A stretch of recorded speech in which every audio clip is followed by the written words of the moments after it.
रामपुर नाम का एक गांव हुआ करता था। उस गांव में मोहन नाम का एक बैलगाड़ी वाला रहा करता था। वह सामान को एक गांव से दूसरे गांव में ले जाने का काम करता था। एक दिन मोहन और मोहन की पत्नी बात कर रहे थे, तब मोहन बोलता है। अरे सावित्री, आज मुझे बहुत सारा काम करना है। रामदयालु सेठ की फसल बहुत अच्छी हुई है। अनाज बहुत सारा हुआ है। सभी अनाजों को शहर लेकर जाना है। सुनो जी, कुछ अनाज की बोरियां अपने पास रख लेते हैं। तुम्हारे सेठ को पता भी नहीं चलेगा और हमारे महीने भर की खर्चा भी बच जाएगी, जिससे हमको चावल खरीदना नहीं पड़ेगा। नहीं नहीं सावित्री, मैं अपने सेठ के साथ विश्वासघात नहीं कर सकता हूँ। मैं सेठ जी का अनाज हर साल शहर ले जाता हूँ। मैं सेठ जी का भरोसा नहीं तोड़ना चाहता। ऐसा गलत काम मैं कभी नहीं करूँगा। उसके बाद मोहन अनाज की बोरियां लेकर शहर की तरफ निकल जाता है और थोड़ी देर में शहर पहुंच जाता है और वह सेठ के फैक्ट्री में चला जाता है और सेठ जी के पास जाकर बोलता है। सेठ जी, आपके सारे अनाज की बोरियां आपके गोदाम में रख दिए हैं। इस बार फसल बहुत अच्छी हुई है। ऐसे मोहन, तुमको कहने की ज़रूरत नहीं है। हर साल गांव से शहर मेरी अनाज की बोरियां लाते हो। अनाज तक तुमने गलत काम नहीं किया है। ऐसे तुम अपने पैसा मेरे बेटे से जाकर ले लेना।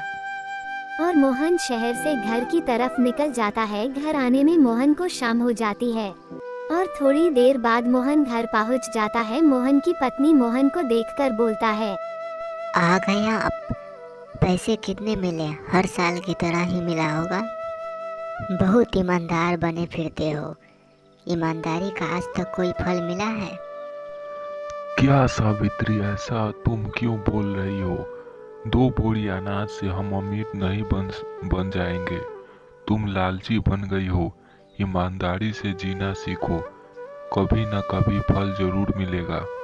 फिर अगले दिन मोहन को फिर से सेठ जी का सारा अनाज शहर लेकर जाना था। वह फिर अनाज को बैलगाड़ी में याद कर चल देता है। मोहन एक जंगल के रास्ते से गुजर रहा था, तभी उसे अजीबोगरीबी आवाज सुनाई देने लगती है और मोहन डर जाता है। उसके बाद अचानक सामने 3 शेरों वाली चुड़ैल आ जाती है। मोहन चुड़ैल को देखकर बहुत ज्यादा डर जाता है। मोहन डरते डरते चुड़ैल से बोलता है।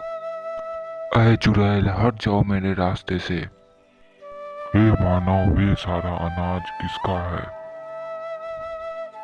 ये मेरे मालिक का अनाज है। मैं इसे शहर मालिक के फैक्ट्री में ले जा रहा हूँ।